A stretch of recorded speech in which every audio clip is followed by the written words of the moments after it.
E aí, tudo bem? Eu sou o professor Daniel e hoje eu vou mostrar nesse vídeo a continuação de um vídeo anterior que está disponível no canal, que diz respeito a manifestações patológicas em alvenarias, né? Esse vai ser o tema da nossa aula de hoje, né? De novo, vai ser uma ideia de trabalhar com uma aula curta, né? Ali uns 15 minutos, 20 minutos no máximo, onde a gente vai justamente discutir algumas coisas a respeito de manifestações patológicas em alvenarias. Se você assistiu o vídeo anterior, vai lembrar que a gente trabalhou alguns aspectos conceituais, né, algumas coisas importantes para a gente entender, né, a dinâmica, né, de por que é importante estudar manifestações patológicas em alvenarias, né, quais são os principais problemas que estão associados a esse tipo de manifestação. E na aula de hoje eu vou mostrar as principais manifestações presentes, então, dentro desse elemento da minha edificação, dentro das alvenarias. Para começo de conversa, né, a gente pode pensar que as situações mais comuns que a gente tem geralmente estão relacionadas, né, então, à presença de fissuras, né, em alvenarias, né, em paredes, né, compostas por alvenarias. A gente tem que lembrar, né, que o comportamento de uma parede, né, ele é extremamente complexo, uma vez que ele é formado por vários componentes, né, que podem ser vários tijolos, vários blocos cerâmicos de concreto, concreto celular, qualquer que seja o material formador dessa parede, e também por juntas de argamassa de assentamento, né, que unem esses componentes, né. Numa situação normal, a parede vai tender a suportar o peso próprio dela, e, eventualmente, algum tipo de sobrecarga, prevista ou não, em projeto, né? E aí eu tenho situações como as descritas ali nas imagens que vocês estão vendo, onde eu posso ter, por exemplo, uma parede comprimida, ou posso ter uma parede fletida, né? E nessas situações eu tenho uma diferente distribuição de tensões ao longo dos componentes formadores dessa parede, né? Dos meus blocos de tijolos. E da mesma forma, essas tensões vão ser distribuídas, né? E vão ser suportadas também pela argamassa de assentamento que está ali presente. E além disso, claro, também, né, vão se gerar tensões justamente nas regiões de interface entre esses componentes e essas argamassas de assentamento. E aí, justamente, um bom projeto, uma boa especificação de materiais tem que garantir que o comportamento desse conjunto vai funcionar, né, de forma satisfatória, né? Quando isso não acontece, invariavelmente eu começo a ter fissuras, trincas, né, desplacamentos do revestimento que está sobre essa parede, e aí começam meus problemas, né? Então eu tenho que atentar para essas situações, né? Evidentemente, os materiais constituintes exercem grande influência, né, sobre esses elementos. Quando eu estou trabalhando, por exemplo, numa alvenaria, né, que tem os seus componentes mais resistentes que a argamassa, né, de assentamento, o que, via de regra, é a situação que eu quero, né, a situação ideal, eu vou ter esse comportamento aqui, né, eu vou ter fissuras que vão se propagando através da argamassa, né, então ela vai percorrendo ali justamente o caminho da argamassa de assentamento. Em situações onde a alvenaria tem uma resistência igual ou inferior à resistência da argamassa, bom, nesse caso, eu posso ter, né, uma fissura com outra configuração. Eu posso ter o próprio componente fissurando, né, e aí tem uma fissura vertical, uma fissura, né, horizontal, ou a 45 graus, na região também dos componentes, né? E isso aí eu tenho que estar bem atento, né, para diferentes situações de projeto onde isso pode eventualmente acontecer. Cabe lembrar que, se você é estudante de engenharia civil ou de arquitetura, possivelmente já deve ter estudado isso, se já fez alguma disciplina, né, relacionada a materiais de construção ou edificações, que quem comanda, né, a resistência, né, da parede é o componente, né, é o tijolo ou o bloco, né? Dificilmente eu vou ter uma situação onde a resistência da parede seja superior à resistência do componente, a resistência do meu bloco ou do meu tijolo. A argamassa exerce uma influência, evidente que exerce, né? Mas essa resistência, se eu fizer grandes mudanças na resistência da minha argamassa, não necessariamente eu vou ter grandes alterações na resistência do conjunto da parede. É justamente isso que esse gráfico está mostrando para vocês, né? Então, por exemplo, numa primeira situação aqui onde eu tivesse uma argamassa 1:3 cimento e areia, e a resistência, né, a compressão fosse exatamente igual à resistência da parede, ok. Na medida que eu for diminuindo essa resistência, né, trabalhando com traços mais pobres aqui, né, com mais cal, mais areia, uma menor quantidade de cimento, né, um traço 1:1:6, 1:2:9, 1:3:12, eu tenho uma queda brusca aqui na resistência mecânica à compressão dessa argamassa, mas não necessariamente isso se converte numa menor resistência da parede, né? Porque, novamente, quem está comandando a resistência da parede é o componente, né? E isso é interessante em várias situações, né? Porque justamente em paredes de alvenaria de vedação, por exemplo, onde eu não quero que exista uma ruptura brusca, eu quero que, ao contrário, a parede, se ela tiver sob a ação de uma sobrecarga não prevista, ela dê indícios que ela está chegando próxima do limite, né, de suporte dela. É interessante que essa argamassa seja justamente o ponto fraco e ela fissure, né, e aí dê indícios de que a parede está com problema, e aí eu consigo fazer um tratamento antes dela entrar em colapso, né? Esse é um aspecto muito importante da gente atentar. Bom, além disso, obviamente, né, eu tenho várias situações, né, quando eu tenho deflexões na estrutura, né, quando vigas de concreto armado, por exemplo, de uma edificação, elas sofrem algum tipo de flecha, e essa flecha é mais ou menos homogênea, né, em todos os pavimentos, eu tenho situações como essa indicada na figura, né? Então, eu tenho ali uma viga que está sofrendo uma flexão ali em cima, aqui embaixo, e aí essa alvenaria vai sofrer, né? Ela vai ser deformada, e a tendência é aparecer fissuras como essas que estão indicadas ali, ó, 45 graus, nos cantos dela. Claro que essa não é a única situação, né? Porque, evidentemente, eu posso ter casos onde as vigas vão ter deflexões diferentes, vão ter flechas distintas, e isso pode gerar padrões de trincas, né? Justamente nessa minha alvenaria, igualmente distintas. Então, vocês veem ali na imagem que eu tenho 3 diferentes configurações, né?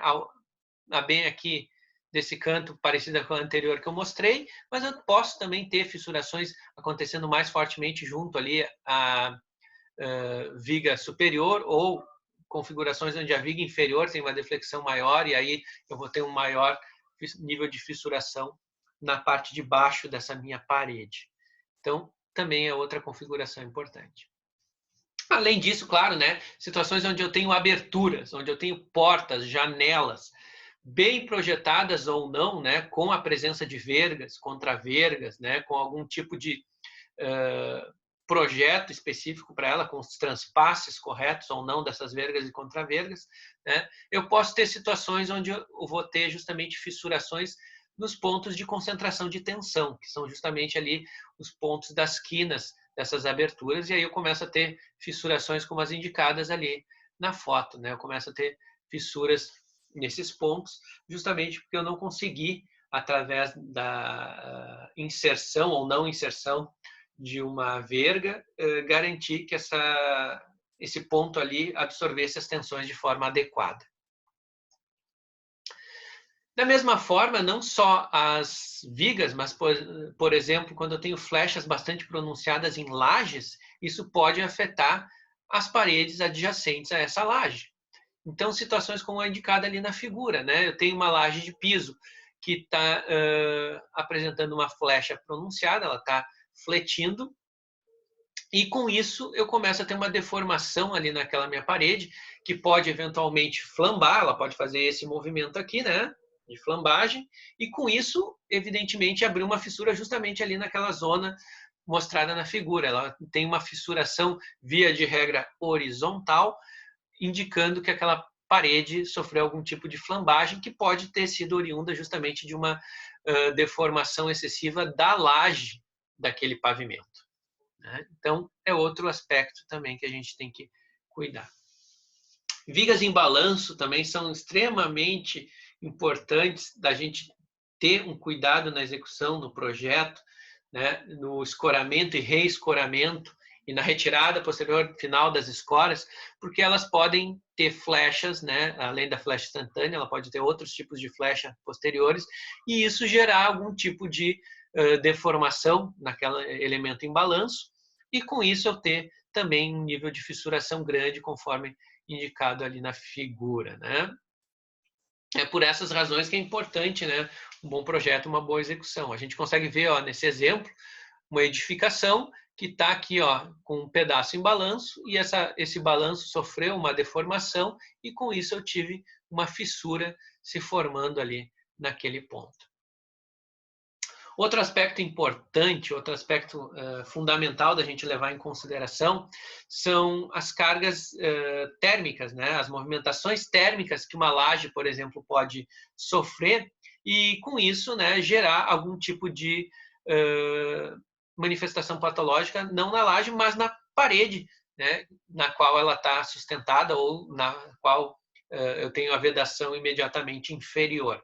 Então, são situações como essas aqui apresentadas, onde eu tenho, né, por exemplo, uma laje que vai sofrer algum tipo de movimentação térmica, e a partir do momento que essa movimentação térmica acontece, né, por alguma falha no encunhamento ou por algum tipo de união não favorável, eu posso ter justamente fissuras horizontais, como as mostradas aqui na figura, né? Então, é outra questão, né, de uma trinca típica presente numa parede, né, que está paralela ao comprimento da laje, né?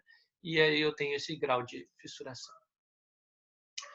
De novo, né, cargas verticais, né, uniformemente distribuídas em paredes também podem gerar fissuras verticais, né? Então, se por algum motivo a espessura de encunhamento ou a especificação da resiliência dessa argamassa de encunhamento ou do tipo de encunhamento que foi utilizado naquela parede de vedação, de alguma forma for insuficiente, eu vou ter situações onde eu vou ter, né, justamente, então, uma transmissão de cargas para aquela parede e, consequentemente, eu posso ter algum tipo de fissuração, conforme está ilustrado ali.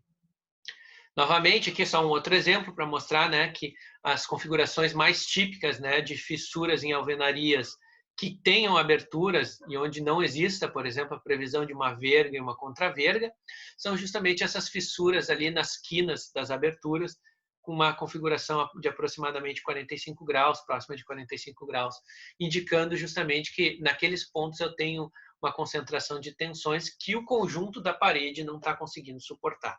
E, consequentemente, eu começo a ter algum tipo de fissuração. Aqui um outro exemplo, e com isso a gente já está chegando no final, de movimentações térmicas de novo, né? Aqui é um exemplo de uma platibanda. Então, no último pavimento de uma edificação, eu tenho lá a laje de cobertura. A laje de cobertura, por algum motivo, né, teve algum tipo de movimentação térmica por causa dos ciclos de insolação que ela sofre. E se não foi corretamente adequado, né, essa previsão de dilatação que essa laje ia ter, eu posso ter uma fissuração conforme está ilustrado ali, né, na interface da laje e da parede, marcando bem certinho ali, né, no alinhamento da laje, a fissuração entre a platibanda e o resto da parede da edificação. Bom, isso tem algumas implicações bastante grandes, né? Principalmente em situações como alvenaria estrutural, não é o nosso tema aqui, mas para você que já trabalhou com alvenaria estrutural, você sabe que a laje do último pavimento não pode ser engastada, né, junto à estrutura portante das paredes, né? Porque justamente os ciclos de movimentação térmica podem gerar tensões ali e gerar fissurações, que são fissurações típicas de prédios de alvenaria estrutural, onde a laje de cobertura foi engastada junto à parede, né? E aí, com isso, eu tenho fissuras desse tipo, né? Fissuras 45 graus junto às quinas, né? Devido à movimentação térmica. Lembrando, paredes de alvenaria estrutural no último pavimento têm que ser simplesmente apoiadas com um material resiliente adequado, né? E esse material resiliente tem que ser projetado para que ele funcione em serviço, evitando que eu tenha algum tipo de fissura, né? Talvez tema para alguma das nossas aulas futuras, né? Falar um pouquinho sobre detalhamento construtivo em alvenaria estrutural. Aqui mais um exemplo também de fissura vertical por movimentação térmica junto a uma platibanda, né? Então, também é um exemplo típico. Aqui eu tenho uma fissura vertical que aconteceu justamente por deficiência na amarração entre o muro e a edificação, né? Vocês veem aqui que eu tenho a projeção do prédio, né? Eu tenho a projeção desse edifício e aqui eu tenho um muro. Esse muro talvez tenha sido executado posteriormente, né? E não houve amarração ali entre esse muro e a alvenaria da edificação. Só que isso gerou algum tipo de movimentação diferencial, algum tipo de problema, né? E por falta da amarração adequada, com tela ou com algum outro material, eu não tive a correta amarração entre a parede do edifício e do muro. E com isso veio a fissura. Aqui, né, questões de características da base que são importantes também, né? Eu tenho uma amarração alvenaria estrutura, ó, eu vejo o destacamento dessa parede, ó, em relação à estrutura, a fissura bem definida, essa situação aqui, o painel de alvenaria sendo destacado em relação à estrutura. De novo, questões de amarração são fundamentais. Eu fazer a correta amarração dessa alvenaria à estrutura tende a evitar problemas desse tipo. Né? Então, eu tenho aqui alguns detalhes justamente para vocês verem, né? Olha, a questão da amarração tem que ser correta. Aqui eu tenho ó, a tela entrando por cima e por baixo, possivelmente não tem o comprimento de ancoragem correto, né? Isso pode gerar algum tipo de problema depois, ou situações que nem essa foto de baixo aqui, onde eu tenho o pilar e eu tenho a alvenaria, e eu não tenho uma amarração eficiente, e com certeza isso vai gerar algum tipo de manifestação patológica futura em função dessa ausência de correta amarração entre o pilar e a alvenaria de vedação que está ali do lado.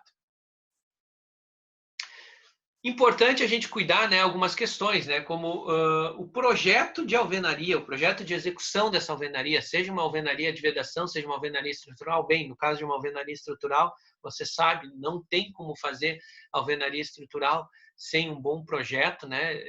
Dificilmente tu vai conseguir todas as vantagens que a alvenaria estrutural te proporciona sem ter um bom projeto de execução, né, e de detalhamento da alvenaria. Mas mesmo numa alvenaria de vedação, eu tenho que tomar cuidado com certos detalhes construtivos para evitar problemas futuros, né? Então, qualquer detalhe construtivo que não foi bem pensado pode gerar depois problemas na execução da obra, como é o caso dessa fotografia aqui, que vocês estão vendo que eu tenho a verga, né? Essa aqui é a porta de um corredor que dá para uma escada de emergência, e esse pilar aqui não permite que eu faça, né, o transpasse dessa minha verga e nem a mesmo apoiar. E aí o pessoal teve que colocar 2 barrinhas de aço aqui, ó, no pilar, saindo do pilar, para poder apoiar essa verga, né? Problema ali que poderia ter sido controlado facilmente com um melhor detalhamento construtivo, com um planejamento melhor do posicionamento dessa porta dentro da edificação. Aqui eu tenho outro exemplo também, que aí saindo um pouco da questão das fissuras, né? E já falando de coisas que certamente a gente vai discutir em outros vídeos, quando falar de manifestações patológicas, que são questões relacionadas, por exemplo, a eflorescências em alvenarias. Né? Aqui é só para ilustrar a imagem, né? Uma parede, e aí é um problema de fabricação desse bloco, é um bloco que teve um processo de queima insuficiente, e isso gerou ali o problema das eflorescências aparecendo nesse tipo de material. E pode gerar, inclusive, casos muito graves, como essa foto que vocês estão vendo aqui, né? Essa foto, eu lembro que foi uma obra que eu visitei certa vez e impressionava a gente chegar e ver essa condição da obra, né? Eu ter ali uma fachada totalmente tomada de eflorescências, né? Devido à má qualidade do bloco que foi empregado naquela situação.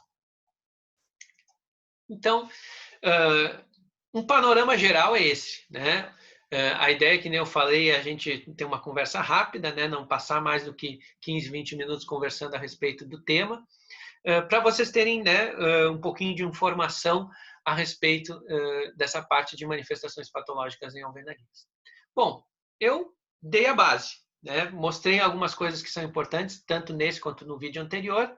Agora, Quem quiser se interessar mais, quem quiser saber mais a respeito do assunto, aí não tem jeito, né? Vai ter que colocar a bunda na cadeira, buscar livro, buscar informação técnica, estudar, né? A gente acumular conhecimento, porque é o conhecimento que faz a gente ter um entendimento claro, né, a respeito das coisas, né? E isso só vem com muito trabalho. Então, dei a dica, né? Espero que tenha sido legal para vocês, que vocês tenham gostado do vídeo. A gente volta a se falar, então, numa próxima oportunidade, num outro vídeo. Agradeço, né, a atenção de todo mundo que assistiu até aqui. Muito obrigado e até a próxima.